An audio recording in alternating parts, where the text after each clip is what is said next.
Hey gang, are you a business-to-business marketer? If so, your needs are unique. B2B buying cycles are long, your customers face incredibly complex decisions. Isn't it time you had a marketing platform built specifically for you? LinkedIn ads empower marketers with solutions for you and your customers. LinkedIn ads allow you to build the right relationships, drive results, and reach your customers in a respectful environment. On LinkedIn, you're going to have direct access to and build relationships with decision makers. Of the 875 million users on the network, 180 million are senior-level executives, 10 million are C-level executives. You'll also be able to drive results with targeting and measurement tools built specifically for B2B, and they work. Audiences exposed to brand messages on LinkedIn are 6 times more likely to convert. LinkedIn Ads is also ranked number 1 for security, community, and ad experience as part of Business Insider's Digital Trust Study. Folks, for me, LinkedIn is the number 1 place I go when I want to reach decision makers. You should too. Make B2B marketing everything it can be and get a $100 credit on your next campaign. Go to linkedin.com/MPN to claim your credit. That's linkedin.com/MPN. Terms and conditions apply. On this episode of Winfluence. It's talked about a lot on LinkedIn, right? I think we're seeing it from the creator side, from the influencer side. Talking about how brands don't assign their true value and don't value them enough. And then also, too, we see brands kind of complain about the way influencers and creators kind of overinflate their value and everything else. And so it's just two sides like barking and talking and complaining about the experience overall, right? Like it doesn't seem like there's a lot of positive discussion around the good experiences and relationships that brands and creators and influencers cultivate. There's a difference between being an influencer and actually influencing. I'm Jason Falls, and in this podcast, we explore the people, companies, campaigns, and stories that illustrate that difference.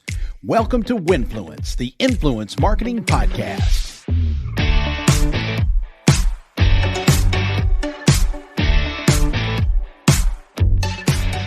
Hello again, friends. Thanks for listening to Winfluence, the Influence Marketing Podcast.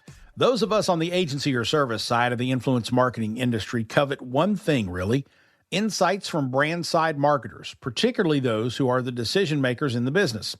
I would imagine talent managers and some creators also covet that, since the brand's investments in any of us is what makes the industry tick. In that broad category of brand decision makers, there are a wide variety of businesses and brands. You have small businesses, often mom and pop local shops, who are regular businesses we encounter all the time.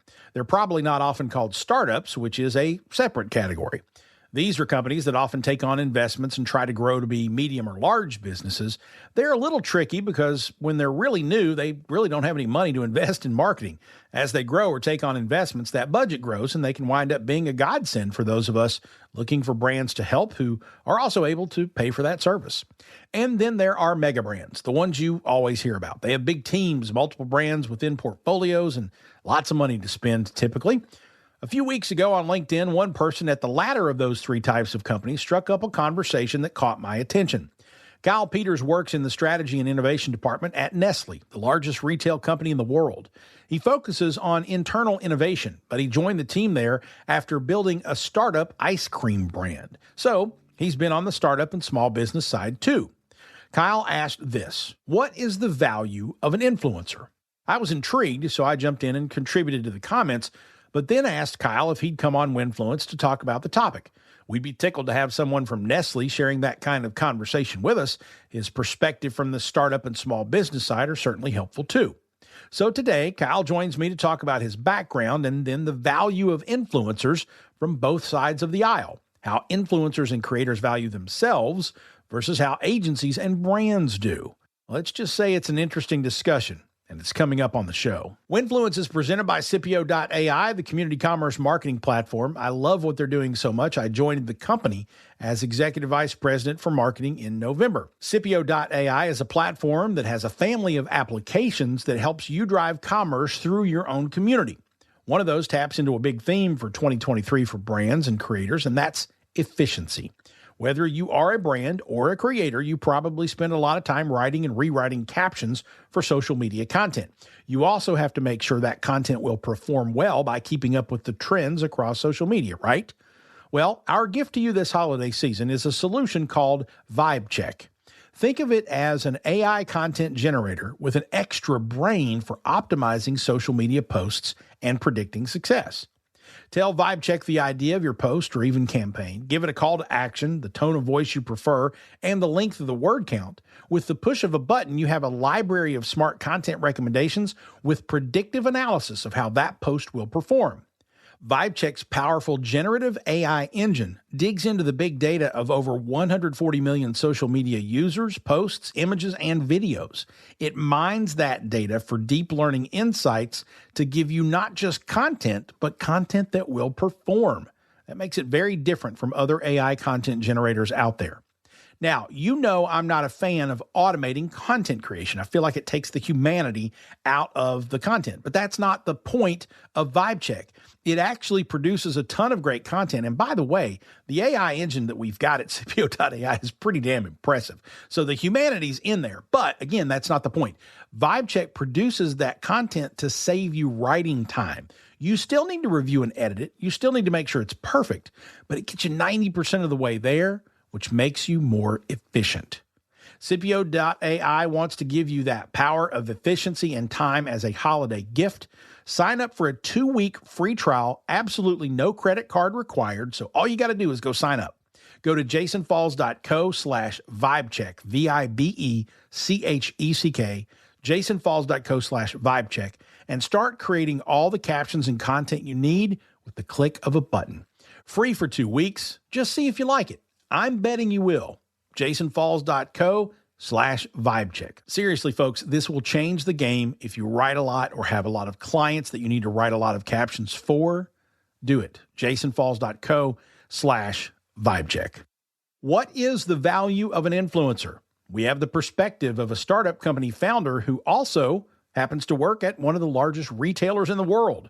Kyle Peters from Nestle is next on Winfluence. Hey there, it's Jason with the Marketing Podcast Network. Real quick, I want to make sure you know that the world's leading B2B Marketing Expo is returning to the Los Angeles Convention Center on March 21st and 22nd. It's high time we got back together to learn, see the latest technologies and solutions, and network, right? Join thousands of marketing professionals just like you to learn from over 250 industry expert speakers, educational masterclasses, and over 300 exhibitors. And this year, your ticket also gets you into the Sales Innovation Expo and the Marketing and Advertising Expo. So it's like 3 conferences in one. It's March 21st and 22nd at the Los Angeles Convention Center. Go to b2bmarketingexpo.us to register. That's b2bmarketingexpo.us. The Marketing Podcast Network is a proud partner of the B2B Marketing Expo for 2023. We'll see you in LA.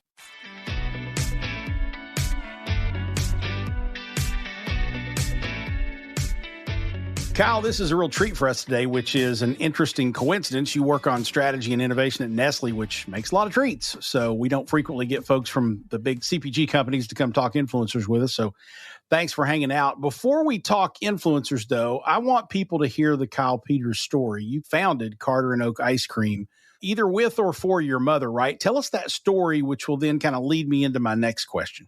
Yeah, absolutely. Thank you for having me on here, too. I'm pumped. So the short story of Carter and Oak is my mom had battled stage 4 colon cancer for 7 years. I had done at-home hospice care nearly full-time with my dad in about the last year that she was with us. And during that journey of hers, I really saw that after her treatments, she would have sore throat, lack of appetite, high sensitivity to smells. So cooking a whole meal or having her just eat any like hot food was really difficult sometimes. And she really needed like her throat to be soothed and kind of find those more like comforting foods that were just easy to eat because whole meals just really weren't an option. So she was missing out on the nutrition that she really needed. And the products that she was eating, like ice cream and pudding and ice pops, all that stuff, was high in sugar, high in artificial ingredients, and just not really helping her recover from the rigorous cancer treatment that she had. So I wanted to take the comfort and indulgence of the ice cream that she was already eating and blend that with the nutrition that she was missing out on. So that's when I started Carter and Oak. That was the mission, really kind of provide comforting nutrition to healthcare, and developed a high protein, zero added sugar, frozen dessert, super clean label, and really premium tasting ice cream. Well, I found an article about Carter and Oak. I think it was in Food Business News where you gave some tips on being an entrepreneur in the food industry. And it was written around this context that Carter and Oak failed as a business. I'm curious if that's how you characterize it now. I know the brand is still out there. And if maybe you landing at Nestle in and of itself may even change that characterization in some way. Yeah, so I definitely label it a failure. And Carter and Oak isn't still in operation. I still own all the IP and everything else. Maybe there's a second life to it that I'm working on a little bit, but that's kind of yet to be seen. What I've been saying and how I've characterized it so far has been it was a failure, but it wasn't a waste. For me, the goal was to launch and build and continue to grow a successful, sustainable business for 10, 20, 30 years, right? I wanted to have people at our company supporting their families on the salaries that we provided. I wanted to be able to provide nutritional products in healthcare in ways that have never been provided before with true integrity, real accessibility for people, that are battling all different types of illnesses. And we didn't achieve that goal, right? We did for a small period of time, but ultimately we weren't able to do that. So for me, just looking at it objectively, it's that's a failure, right? And I don't think there's anything wrong with that. I think it's almost worse to be like, there's no such thing as a failure, you learn, but it's my goal wasn't to just learn. If I wanted to learn, I'll just go to school forever. And I don't want to do that. I damn sure don't want to go back to school forever. So yeah, being a founder, I wanted to have a successful business for a very long period of time, and I didn't do that. So I have no problem looking at it and saying it's a failure, but I learned an incredible amount. It's given me the opportunity to go and work for the largest CPG company in the world, Nestle, right? Doing something that a lot of other people don't get to do. And so I've been able to benefit a lot even from that failure, but I don't look at it as a waste, right? I think that's the key distinction that I like to make. Nice. So tell us a little bit about the story of getting to Nestle, and then what does someone in strategy and innovation do at a big CPG company like that? Yeah, so LinkedIn has always kind of been my favorite tool in the world forever. Ever since I started Carter and Oak, it got me opportunities to gain accounts in the NFL. It got me opportunities to work with Aramark. It got me opportunities to work with Marriott. It's just been the best for me. I'm not paid by LinkedIn. I wish I was, but I am so happy to be a LinkedIn advocate because it's just done so much for me. And I made a LinkedIn post after I made the decision to shut down Carter and Oak. And really what drove the decision to make that post is kind of funny because I did it out of fear and almost a little bit of ego behind it too. Not that I was super active on LinkedIn before, but people that I was connected with on LinkedIn, they knew me as a founder. They knew me as an ice cream guy. And so I didn't want to all of a sudden go dark for 2 months. And all of a sudden I'm talking about whatever I'm doing at this new place. And they're like, oof, I guess Kyle's business didn't really turn out too well, right? And they can come up with whatever narrative that they want of it wasn't good enough or he's a bad operator, whatever it might be. So I made a post to kind of set the story straight and then really be able to tell the truth of what happened so nothing was misconstrued. And I was also hey, listen, great people that I'm connected with on LinkedIn, and maybe I'm going to end up getting a job opportunity from it. So that's what I did. I kind of shared the very unfiltered truth to what happened in the conclusion. And then I asked, hey, if anybody's hiring, I'm a free agent, so let me know. And I got a response that I just didn't expect of hundreds of people commenting and founders asking me to be a consultant or an advisor, and then startups looking to, interview me and have discussions about me being a co-founder or me joining the team in one capacity or another. And then even large companies saying, hey, we should get connected. I just want to learn more about kind of your journey. We might have a place for you here. And Nestle was one of those companies. I had two people from different parts of the company reach out and say, hey, we should get connected and talk a little bit more. And then, had talks with both of them, went through the interview process in both, got an offer for one before the other and accepted. I didn't really know what I was walking into, right? I've never worked at a corporate company before. So I was this sounds exciting. They're able to pay me more than I was able to pay me. So it was just kind of a win-win. I was let's go and have another experience. This will be great. So in your role in strategy and innovation at Nestle, what is it that you do? Are you inventing new products every day? What's the role there? Yeah. So I sit in a part of Nestle that's called the accelerator, and it's an internal accelerator. So different than probably what, if there's founders listening right now, they're probably oh, it's an accelerator. I'm going to reach out to Kyle and see if they can bring my company in for the program. That's not what we do yet. We will end up working with external partners down the line.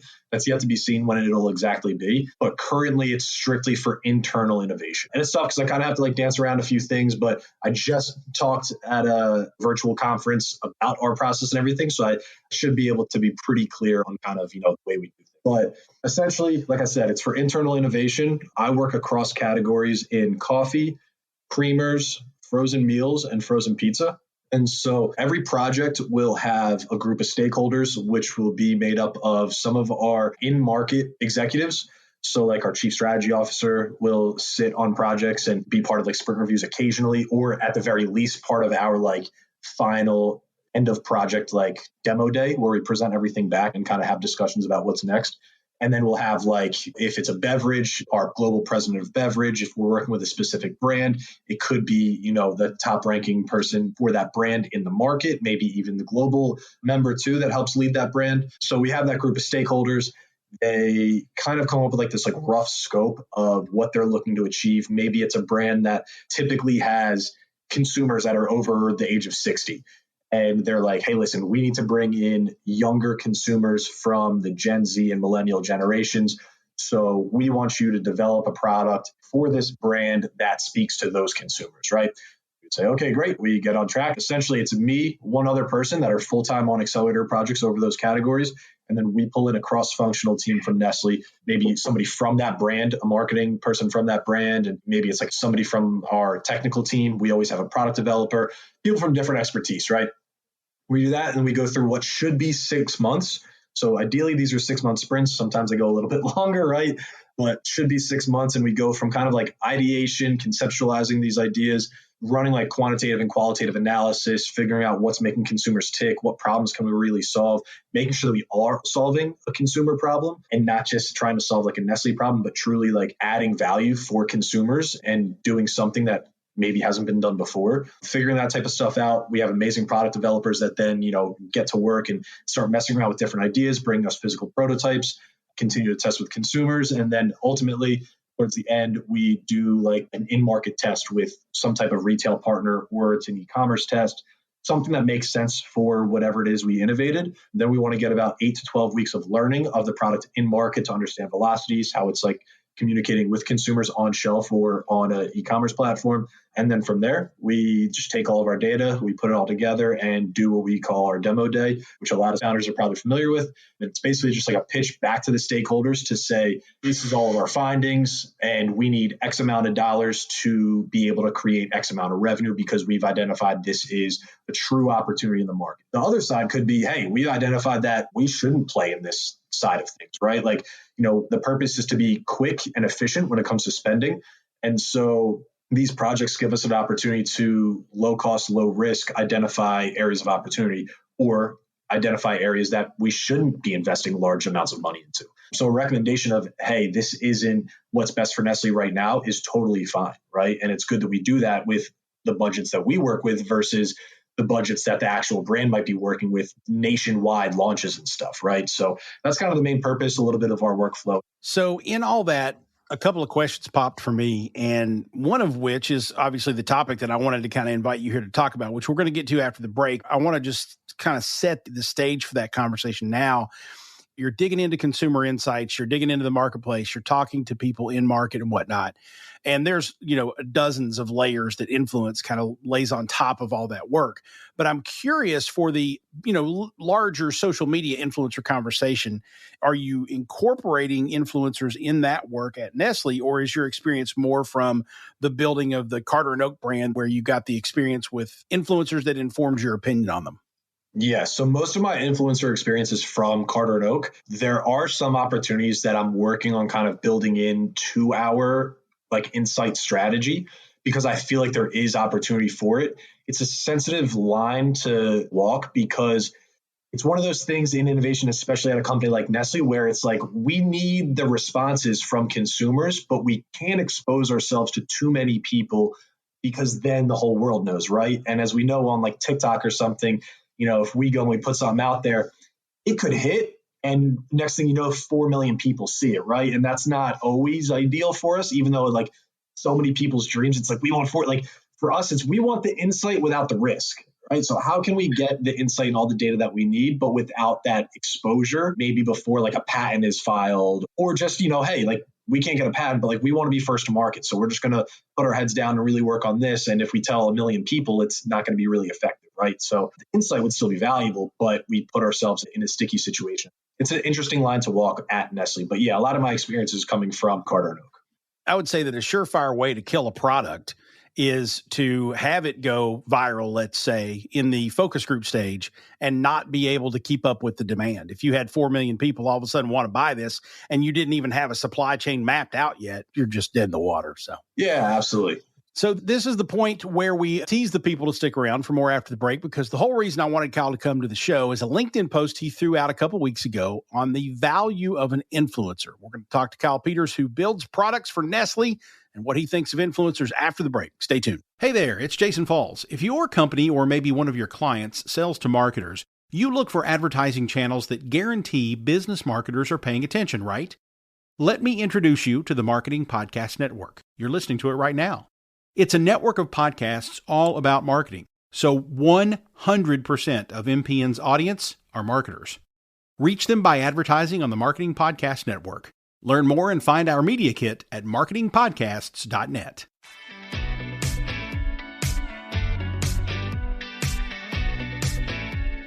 Welcome back to Winfluence, talking to Kyle Peters. He's part of the strategy and product innovation team at Nestle. So, Kyle, you posted a query, I guess, of your LinkedIn connections a few weeks back and asked the question, what is the value of an influencer? My friend and fellow Marketing Podcast Network host Colin Jeffries tagged me into the comments, which is great because I found you and your thoughts.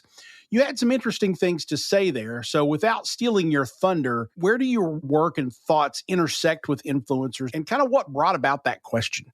Yeah, so I think it's talked about a lot on LinkedIn, right? I think we're seeing it from the creator side, from the influencer side, talking about how brands don't assign their true value and don't value them enough.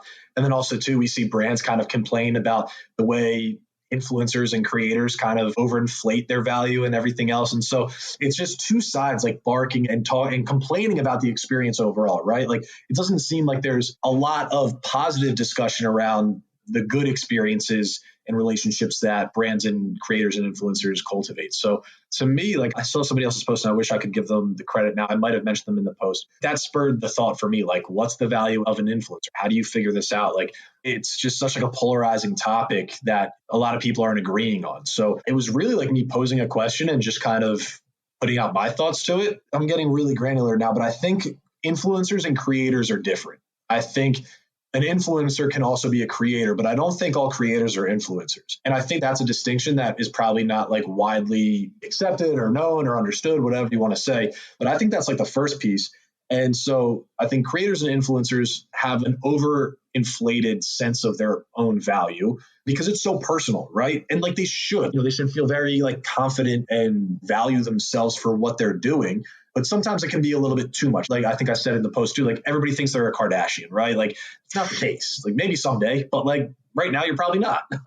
And you need to recognize that. And brands, a lot of times, depending on the size of the company and who's kind of running the influencer program or whatever else, they might just be somebody that got assigned, hey, you need to manage our influencers, and have no idea the landscape or the actual value that they're bringing, right? And that's super unfair, which then increases the frustration on the influencer and creator side, right? And rightfully so. So it only takes one or two bad experiences like for the influencer or creator to get upset about, right? And it's like, well, this whole landscape just sucks and everything else. And for brands, it's the same thing. We had an influencer that had 1 million followers and they couldn't sell $100 worth of product in a month. Like, what the hell? And I think a lot of it goes into the conversation that needs to be had in the beginning of like, what are the expectations? What can you truly bring to us? What's your strength? Is it creating content or is it distributing content? Like those are two very different things. And I think some creators think that they're influencers and they're not. And that's fine. And maybe they're working on building their platform, but they don't have the distribution that warrants the big price tag that they want to assign to themselves.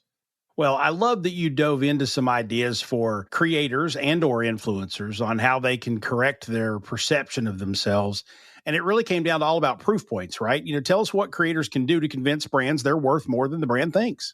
Yeah, absolutely. So I think number one is if you are just a creator, somebody who can develop like UGC, user generated content, you're somebody that is comfortable in front of a camera, you're creative, you're kind of like a director of sorts, and you know how to talk to the audience that the brand is trying to talk to.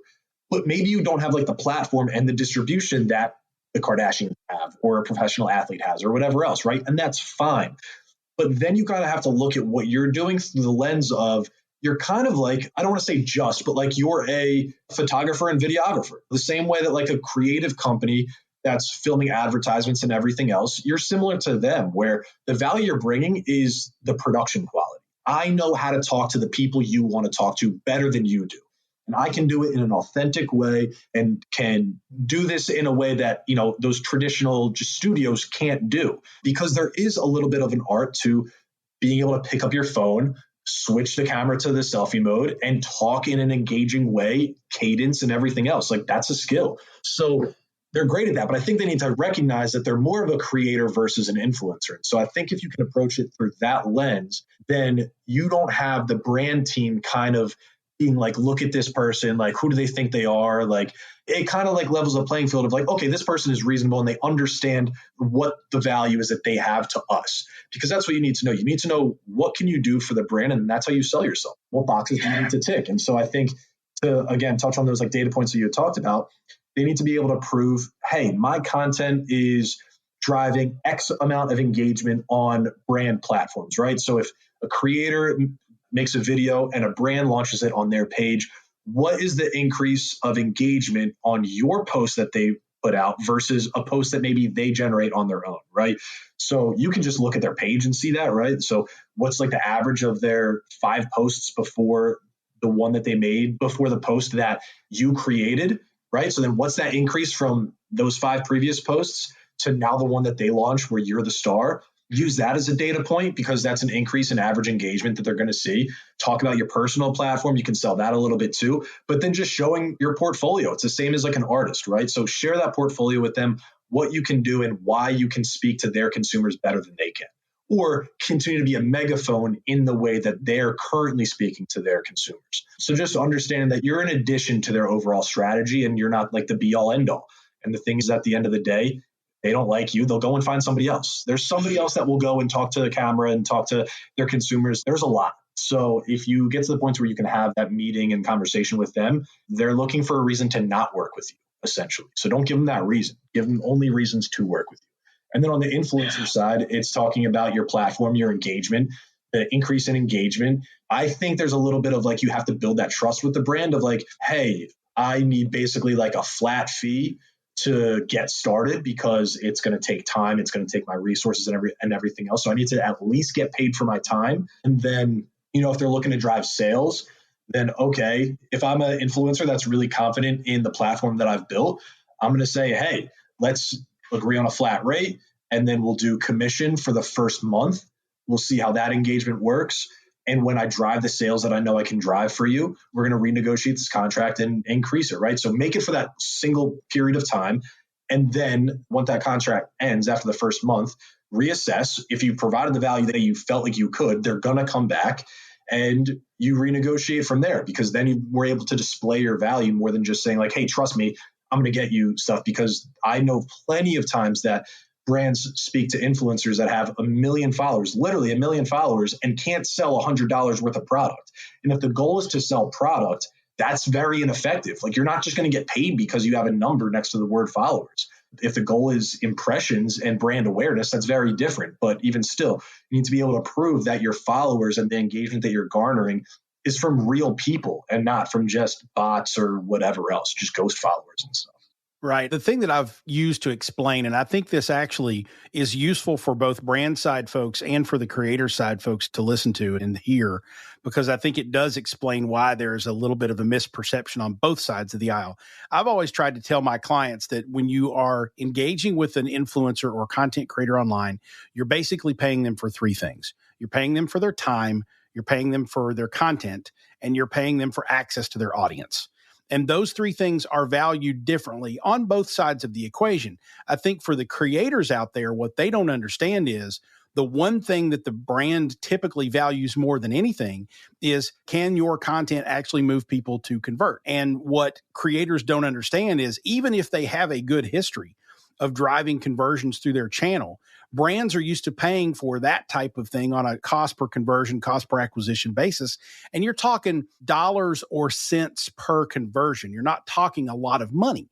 And so unless you've got a bazillion followers, you're not going to get rich that way, because it's typically like an affiliate arrangement or referral fee or something like that. If you get into B2B or large scale, products that have a big price tag, maybe it's a little different. But for the most part, you're not going to make a whole lot of money there.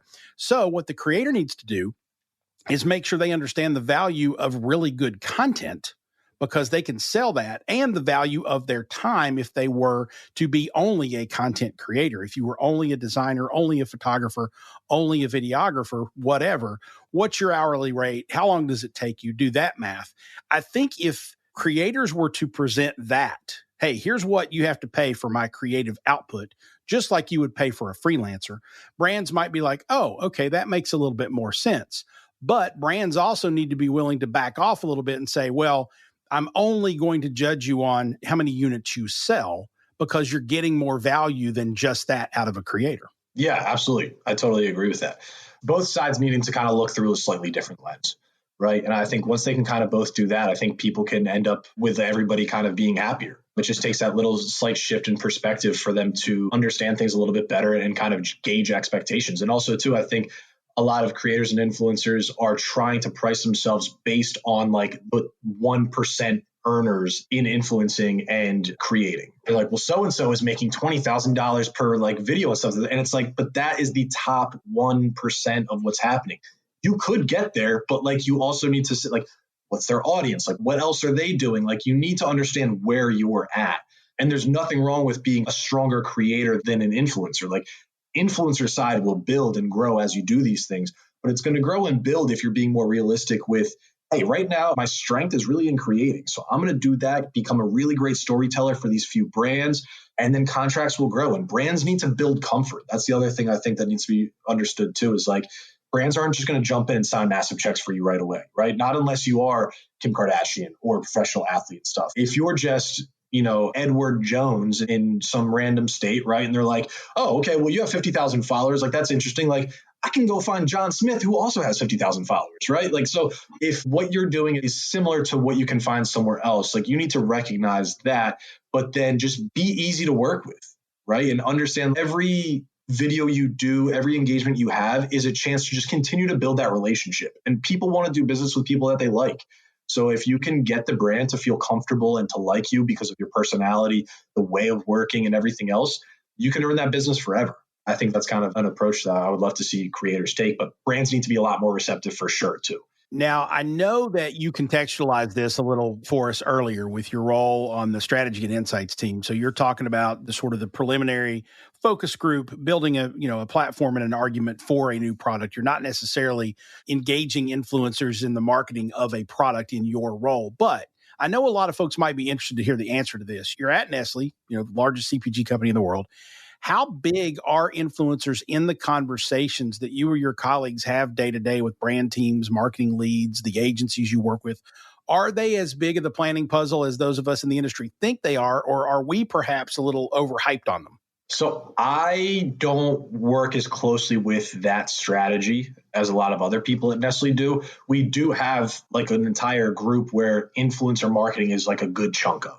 So I can't say too much on like a granular level because I just truly just don't have that proximity to where I feel like I could confidently say like, this is kind of like Nestle's approach and stuff.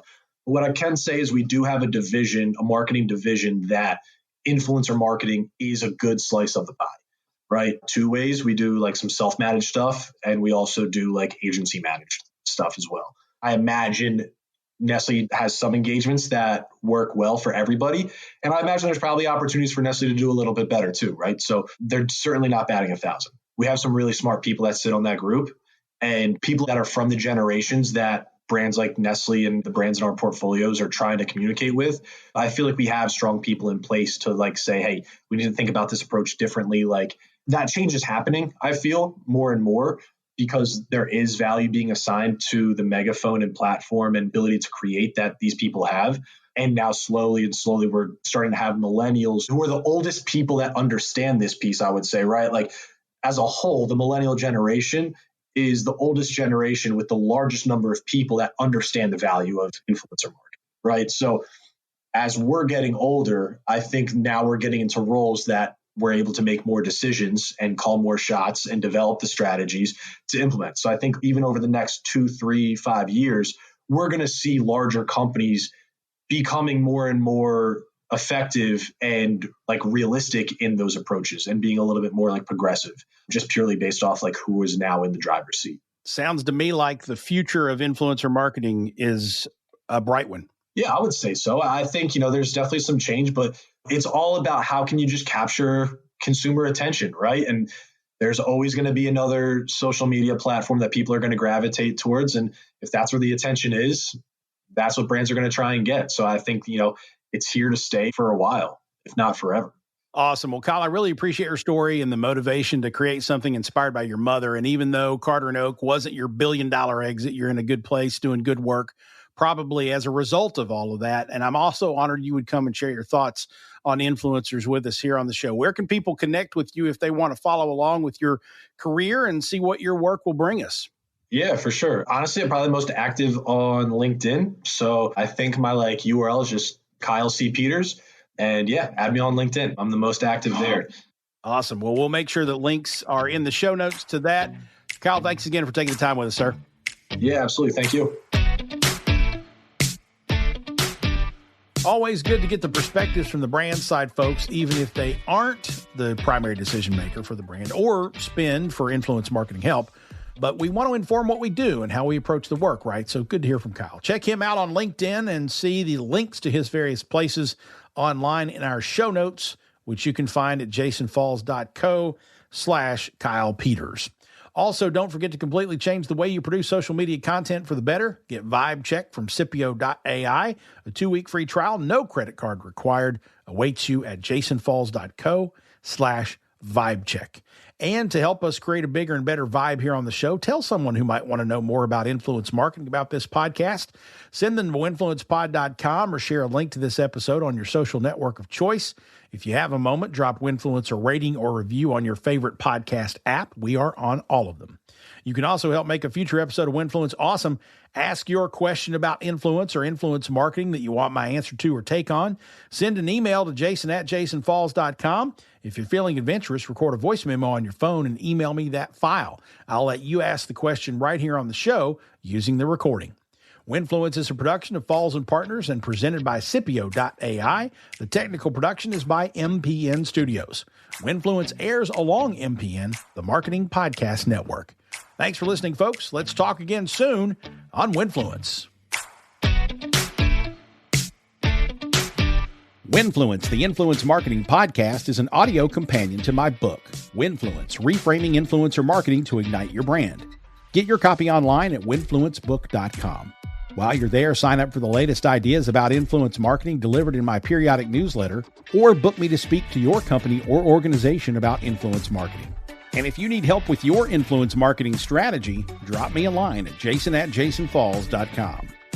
If you or someone you know is an influencer, a brand manager that uses influence marketing, or one of the many amazing people working in the influence marketing services world, and they would make a good guest for the show, email me at jason@jasonfalls.com. Our theme music is One More Look by the K-Club and Grammy Award-winning producer Jaquire King. Thanks for listening, and remember, when it's not about the person, but about results, it's Winfluence.